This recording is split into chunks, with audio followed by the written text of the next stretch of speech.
اعوذ باللہ من الشیطان الرجیم بسم اللہ الرحمن الرحیم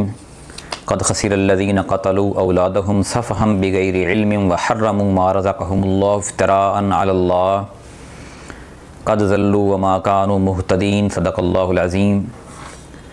سامعین کرام، سورہ الانعام کی آیت نمبر 140 تلاوت کی ہے۔ تسلسل اسی بات کا ہے کہ حلال و حرام کا اختیار اللہ کے پاس ہے، لیکن آپ کے بڑوں نے، سرداروں نے، مذہبی پیشواؤں نے، بزرگوں نے جو چند چیزیں حلال کر لی تھیں اپنی طرف سے اور چند حرام کر لی تھیں، تو اس کا وبال ان پر بھی پڑے گا اور تم جو ان کی پیروی کر رہے ہو اس پر بھی پڑے گا۔ دوسری بات یہ کہ جو باطل توہمات اور رسومات تمہارے بڑوں نے شروع کیں اور تم بھی انہی کی پیروی کر رہے ہو، تو وہ شروع کرنے والے اور تم سارے اس جرم میں شریک ہو۔ قد خسر الذین،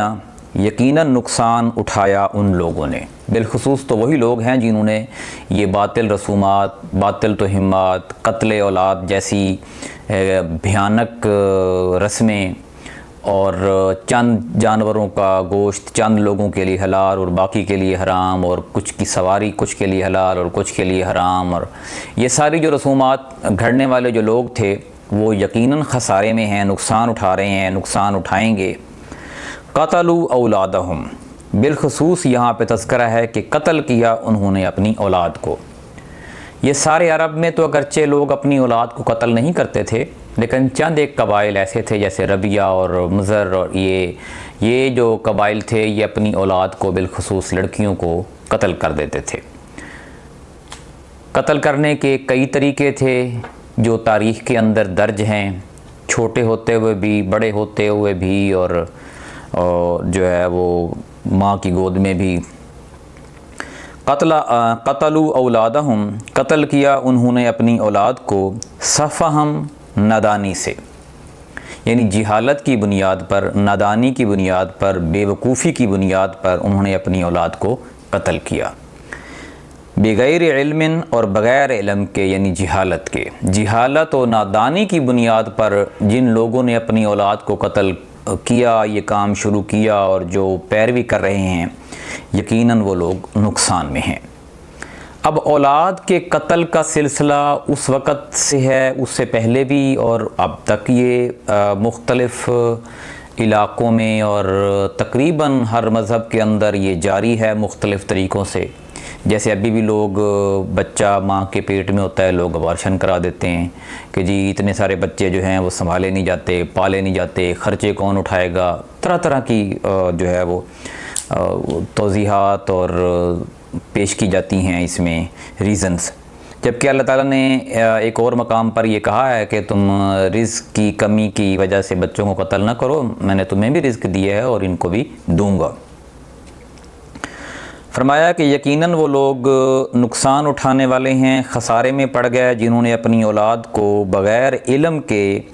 صرف بے وقوفی کی بنیاد پر قتل کر ڈالا۔ وحرموا، اور انہوں نے حرام کر دیا، ما رزقہم اللہ، وہ جو رزق انہیں دیا اللہ نے، یعنی اللہ نے تو رزق دیا تھا کہ آپ اس کو کھاؤ، اور انہوں نے خود ہی اپنے اوپر حرام کر لیا کہ ہم یہ چیز نہیں کھا سکتے۔ مثلا کچھ جانور ایسے ہیں جو مختلف مسلمانوں کے مختلف ملکوں میں کھائے جاتے ہیں جبکہ دوسرے ملکوں میں نہیں کھائے جاتے، حالانکہ ان کی صریح حرمت کی کوئی آیت قرآن میں نہیں ہے۔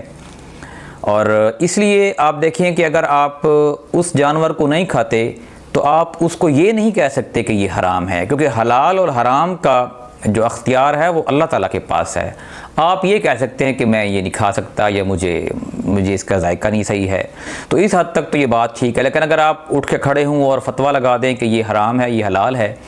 تو یہ تو آپ اللہ تعالیٰ کے اقتدار میں جو ہے وہ دست درازی کر رہے ہیں، اس کا حصہ اپنے تئیں لے رہے ہیں، اور یہ بات آپ اللہ کی طرف سے یا منسوب کریں گے کہ یہ اللہ نے کہا ہے، اور یا پھر خود خدا بننے کی کوشش کریں گے۔ اس لیے اللہ نے فرمایا کہ انہوں نے حرام کر دیا وہ جو رزق انہیں اللہ نے، افتراء علی اللہ، گھڑنے کو اللہ پر، یعنی اور اللہ پر جھوٹی نسبت کر کے اللہ کے رزق کو حرام قرار دے دیا۔ ان کے سرداروں نے، مذہبی پیشواؤں نے، اور جو بتوں کے گدی نشین تھے، مجاور تھے، اور جو ان کے بزرگ تھے، ان میں سے اکثر یہ بھی کہتے تھے کہ یہ جو حلال اور حرام ہم کر رہے ہیں یہ اللہ کا حکم ہے، یعنی اللہ کی طرف جھوٹ منسوب کرتے تھے، یا یہ کہ یہ واقعی حلال اور حرام ہے اور اللہ تعالیٰ نے اس کا فرما دیا ہے۔ تو یہ تو ڈبل جرم ہے کہ ایک تو آپ جھوٹ بول رہے ہیں اور پھر اس کو اللہ کی طرف منسوب کر رہے ہیں کہ یہ اللہ کی تعلیمات ہیں۔ تو ایسے لوگ نقصان اٹھانے والوں میں ہیں، اور اس جرم کو اللہ تعالیٰ نے اولاد کے قتل کے ساتھ جوڑا ہے، کیونکہ دونوں بڑے گھنونے جرم ہیں جو اس وقت عرب کے مختلف علاقوں میں رائج تھے۔ قد ضلوا وما كانوا مہتدین، یقیناً وہ گمراہ ہو گئے، یعنی جنہوں نے یہ کام شروع کیا، جو اس کام پر چل رہے ہیں وہ گمراہ ہو گئے، ان کا راستہ جو ہے وہ سیدھا نہیں ہے۔ وما كانوا مہتدین، اور وہ ہدایت یافتہ نہ ہوئے، انہوں نے سیدھا راستہ ہی نہیں پایا، تو اس لیے وہ غلط راستے پر چلے اور ان کا ٹھکانہ جو ہے وہ جہنم ہے۔ اللہ تعالیٰ مختلف آیتوں سے، اور بالخصوص سورہ الانعام میں جو مکہ کے آخری دور میں نازل ہوئی، توحید کے مضمون کو بڑی تفصیل سے اللہ نے بیان کیا ہے، توحید کو اور آخرت کو، کیونکہ مکہ کے لوگ مشرک تھے اور آخرت کو بھی نہیں مانتے تھے، اللہ کو مانتے تھے،